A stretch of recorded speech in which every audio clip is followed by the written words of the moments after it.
Capitol Report is a production of Senate Media Services. This week, recent troubles at the Department of Human Services and the lack of affordable housing have prompted Senate hearings. Key lawmakers weigh in. Plus, it's almost time for the State Fair. Learn how to take our opinion poll. Stay tuned for this week's Capitol Report.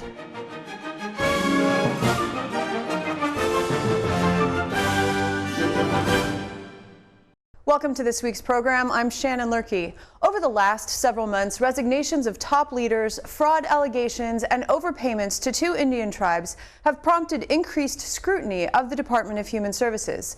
Senate committees looked into the controversy. DHS has been in the news more than they should be. So regardless of commissioner or governor, there have been problems at the Department of Human Services as long as I've been at the legislature. Program integrity, eligibility, project management, transparency, accountability. These problems result in legislative whack-a-mole. Fraud is a serious problem in the CCAP program. And we also revealed to you that the internal controls are so lacking that it really isn't that hard to steal money from that program. We should pay the leadership better and require professional management. The budget of DHS is over 4 times that of the University of Minnesota, yet the commissioner is underpaid for this level of responsibility. The acting commissioner and the new commissioner should immediately evaluate the current roles and the distribution of authority and decision-making in the healthcare administration and bring experienced professional leaders who have worked in the trenches in the healthcare system into the organization. We should require that the leadership of the clinical policy areas is a physician and a team led by physicians reporting directly to the agency commissioners. The physician should be the final stop for clinical decisions. We are concerned at how the Department of Human Services has handled these allegations that we were somehow overpaid. There was no consultation with us. There was no respect for our sovereign status. I have not found any issue about impropriety. I have not found any issue about any kind of criminal activity. There is no scandal. There is no chaos. I think it's time to move on. Yes, there are many relationships on this panel with Senator Loehrke and Commissioner Loehrke. That's true, to be sure. But I think what we're getting at really has very little to do with individuals, and it has more to do with what Senator Benson said, where if indeed a governor-appointed commissioner comes in and identifies, after having been in the trenches with us on this committee for years, and identifies the need for change and understands the purpose of the Blue Ribbon panel and the challenges of the late night budget sessions that have gone on for the preceding 4 years. And then there could potentially be some, if you will, let's talk about the elephant in the room. If there's a mutiny within because this is uncomfortable, and then the end result is that the commissioner leaves, the governor appointed commissioner leaves, then what does the culture look for? What will that look like in the future, and how will that be established, that culture of reform and change? And how will we have accountability of the department determined? And how will individual performance be determined and measured? And what metrics will be used? So I keep coming back to the word, over the last couple weeks, I keep thinking about the word CAP, because it's all for me about culture, accountability, and performance. There is grave concern. Any organization where 4 key leaders turn over means there's something bigger than just personal issues going on, because personal issues can be resolved. They can be walked through. They can be dealt with in an orderly manner. And so we're not done yet trying to figure out how we're going to help DHS be ready for what's next. Joining me is the chair of the Senate Human Services Committee, Senator Michelle Benson. Welcome. Glad to be here. Thank you for inviting me. Today, you've begun your due diligence as chair of the Human Services Committee to provide legislative oversight into the recent problems at DHS, which include resignations of top officials, overpayments to tribal governments, alleged fraud within the Child Care Assistance Program, and the treatment of whistleblowers. How extensive is the Senate's role in oversight? It is actually in our Constitution. So we have confirmation of the commissioners. And so that lays out right there that we have a unique responsibility. The House has responsibility for the finance, all spending begins in the House. Senate has executive oversight. And if you even look at the Capitol, the Senate sits above the office of the governor. So we literally look over the office of the governor in the structure of the Capitol. And so in light of these problems, it is within your constitutional responsibility to really look into what's been going on. Absolutely. And also, as an elected official, we are the representative of the people. And I think there are a lot of people in the state of Minnesota who believe DHS is mismanaged. And is it living down to that expectation, I think, is a question that this commissioner and the next commissioner need to ask. It should be living up to the best expectations of Minnesotans, not living down to the lowest expectations. And so we want to make sure that that is voiced and that we put the Department of Human Services on a path to the best performance. Yesterday, Governor Walz appointed Jody Harpstead to take over the agency. She'll begin September 3rd. She brings with her significant experience in the private sector as well as a Master of Business Administration or MBA degree. I know that you're not yet acquainted, but do you believe that a skill set that includes experience in business management might provide a new direction for DHS? And I was so pleased to see that she had human resources experience. She has actually been responsible for P&L deliverables, profit and loss statement deliverables. And so it is a huge agency, and there's nothing like being a DHS commissioner.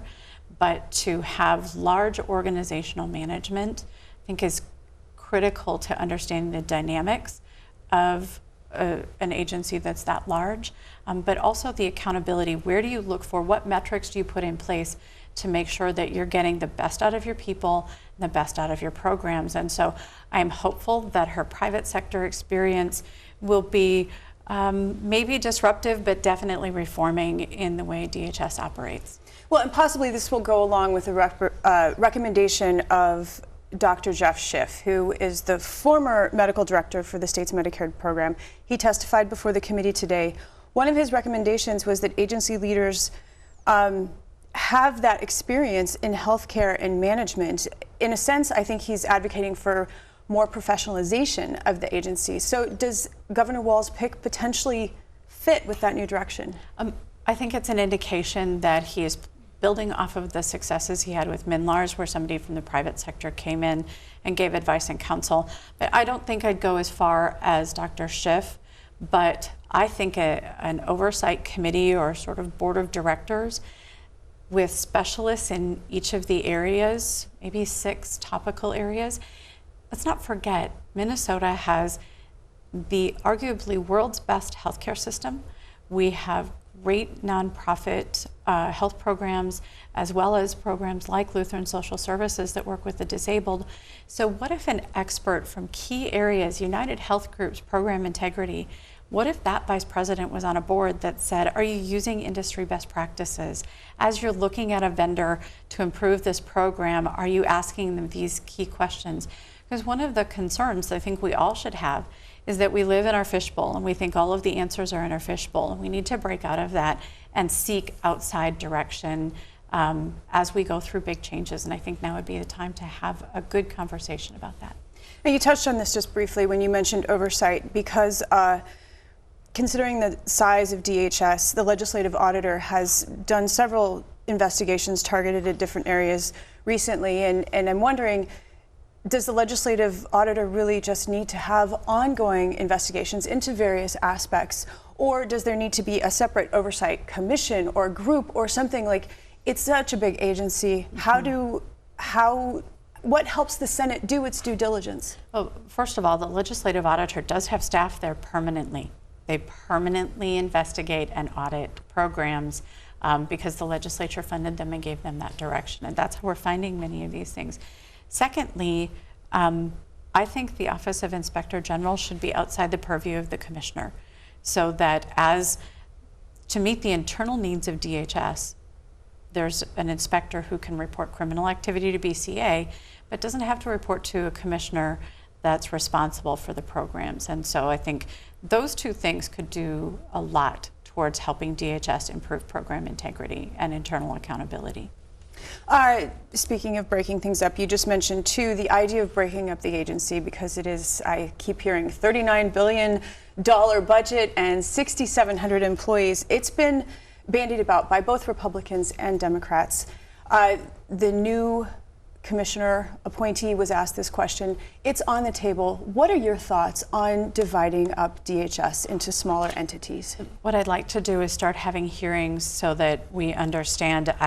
I think my bias is there's a natural cleaving point at direct care and treatment because it is a complex hospital system that deserves to stand alone. It's got a budget bigger than the Department of Agriculture, and it's responsible for some of our most difficult and challenging citizens as they are in recovery as sex offenders or mentally ill and dangerous and need to be brought through treatment. And so I feel like that's a natural cleave point, but that doesn't necessarily mean it's a good idea. And so I think we need to have hearings to talk about that. I'm open to other ideas as to where we might have a breakup of the agency, but I think just the fact that that one hospital system could be managed as a standalone is a good idea to congeal a conversation. Acting Commissioner Pam Wheelock said today that in her, it's a short period that she's filling, but that it's an incredibly demanding job because of the size of the agency. She said one of the challenges is that the managers and directors that work underneath her sometimes have bigger budgets, more staff, multiple programs than some commissioners of entire agencies, as you said.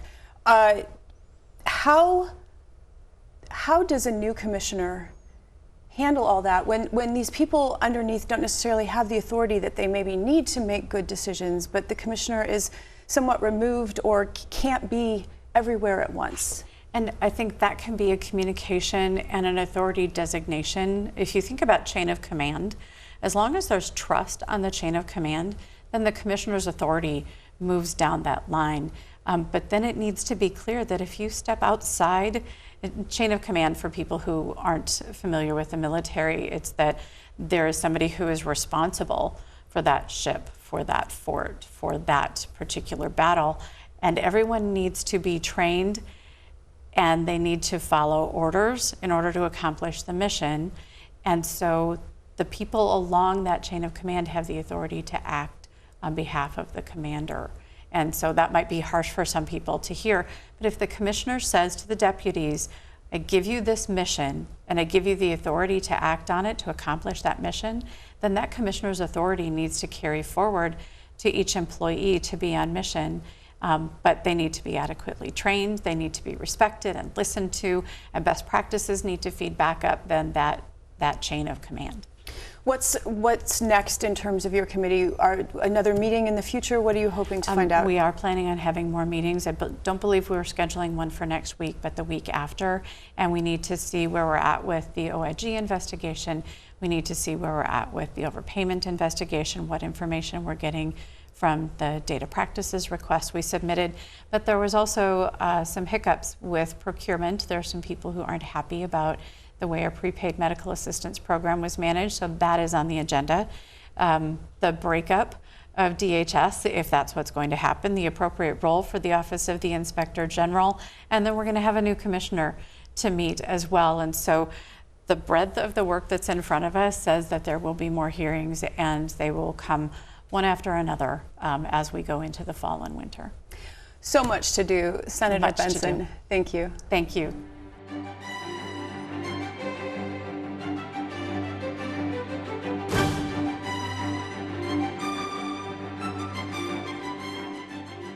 The Senate has formed a select committee on home ownership affordability and availability to address the state's emerging housing crisis.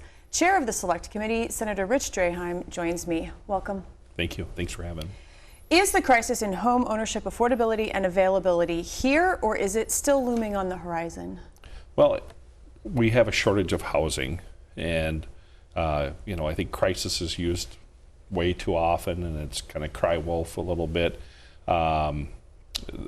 There's multiple issues at hand here. One is the availability of homes, because during the recession we quit building, so we kind of got behind, and now the cost to build has gone so high that we can't build the quote-unquote affordable homes anymore, what we call a traditional home. So we have to look at other types of home ownership.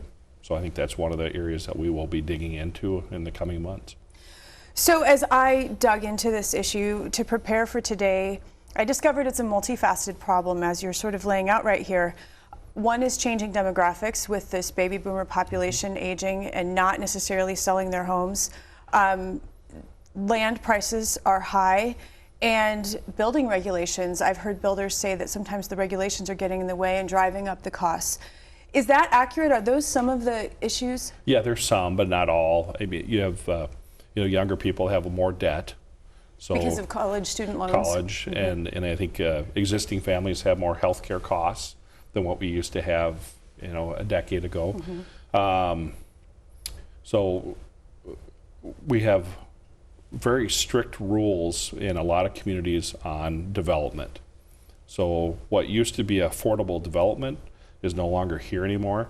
So we have fees that are put on the developer to develop this land that raises the cost of the land. And then we have density issues. So all the communities want these white picket fences in these perfect neighborhoods, and that crowds out all the affordable housing.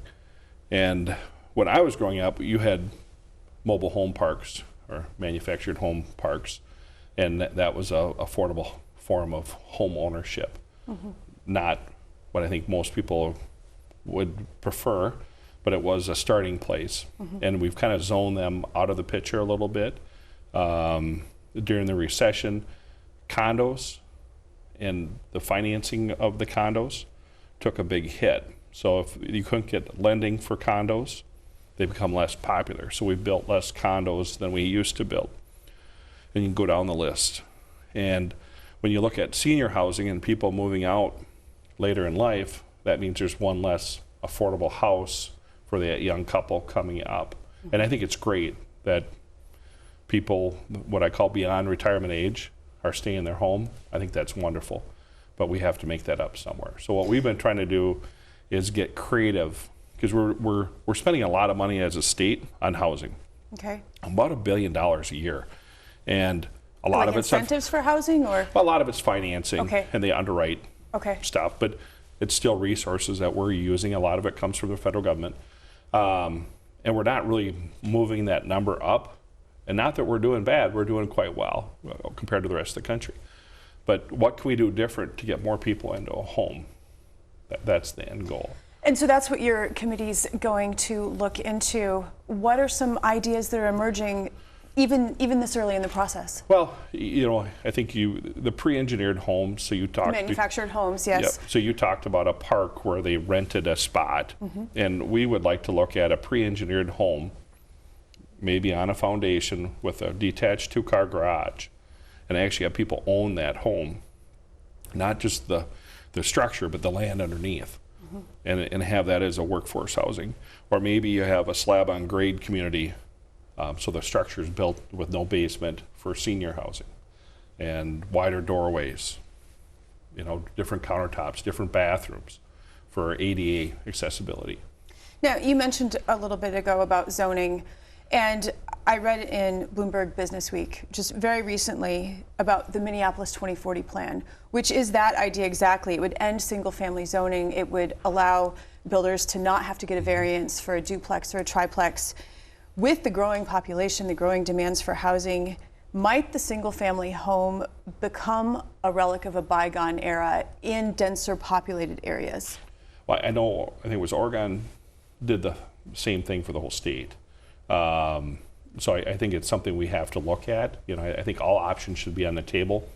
You think about it, if your parents are beyond retirement age and they have this bigger house than what they need, and they could get a college kid in there or a young couple to rent the basement out, and maybe they could help with the driveway and the lawn and keep them in the house, but yet still help out this young couple.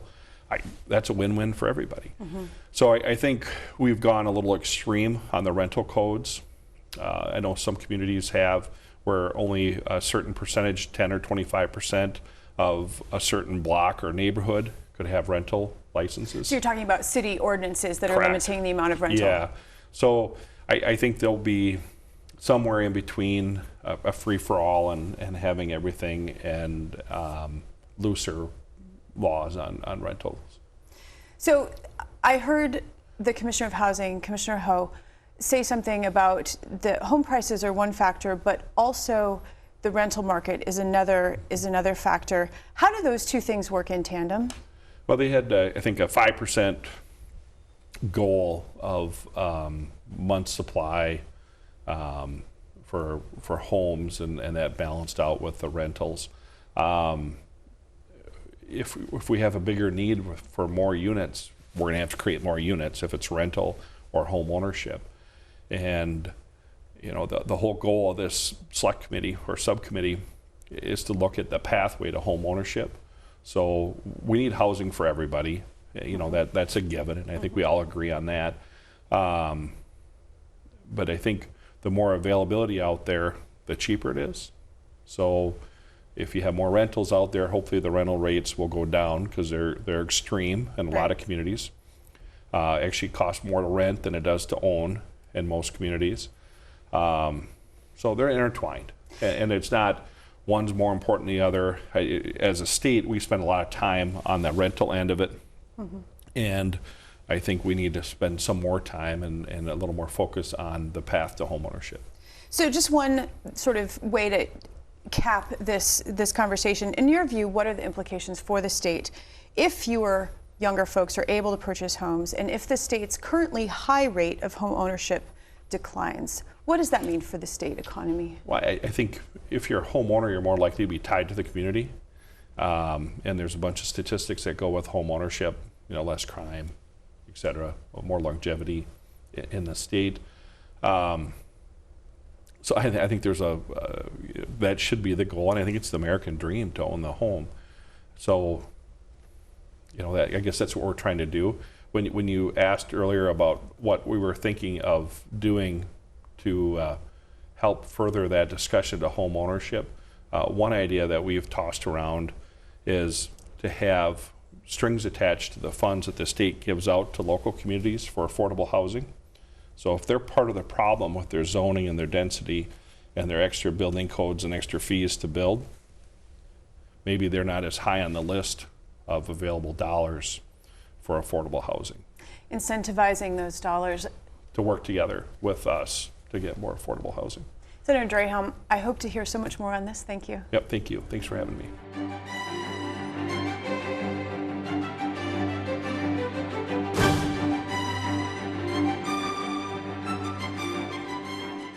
Each year, state fairgoers are asked to take an opinion poll on pressing state issues.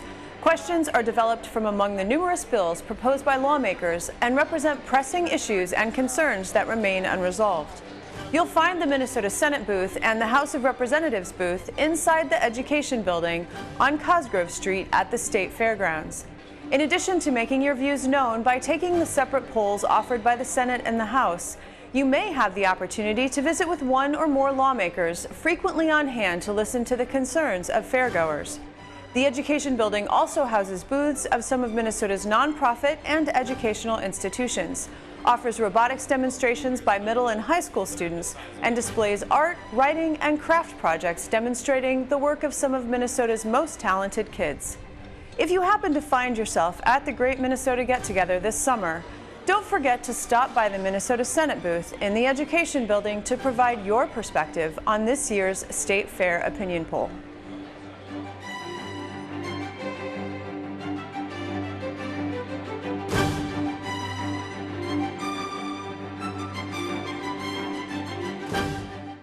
Brian Pease of the Minnesota Historical Society offers insight into another state capitol feature in our series, The People's House.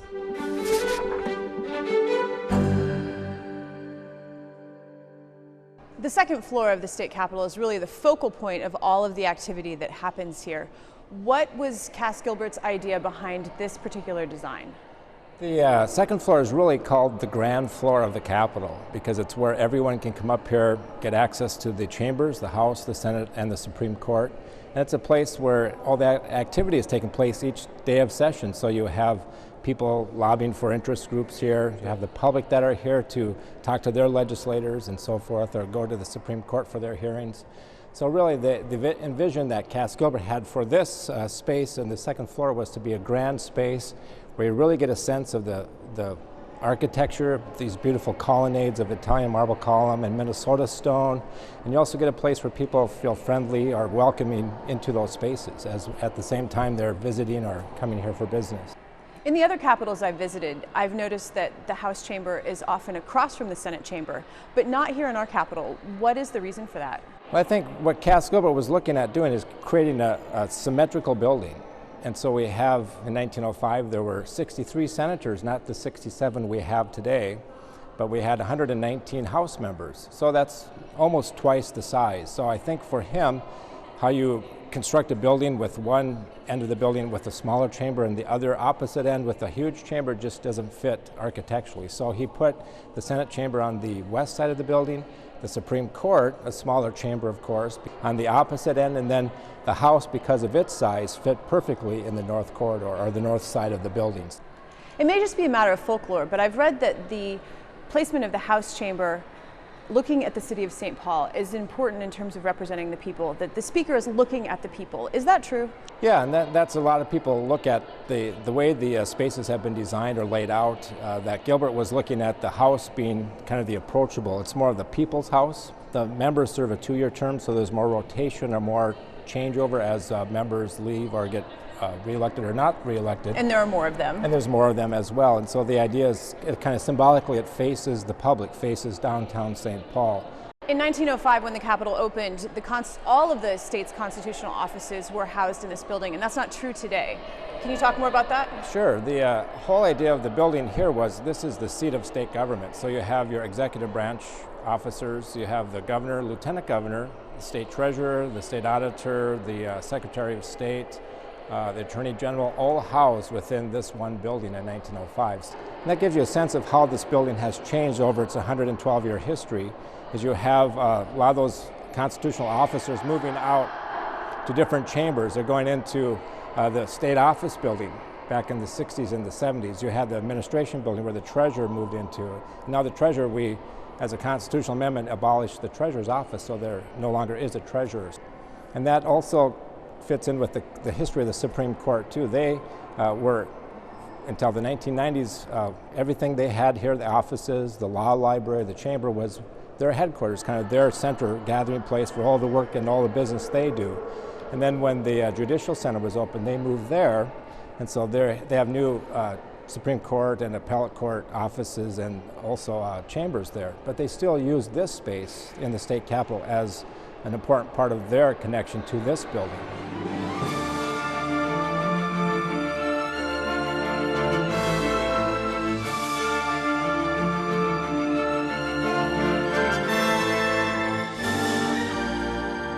Join us again next week as we delve into more topics affecting Minnesotans. I'm Shannon Loehrke, and on behalf of all of us at Senate Media Services, thank you for joining us.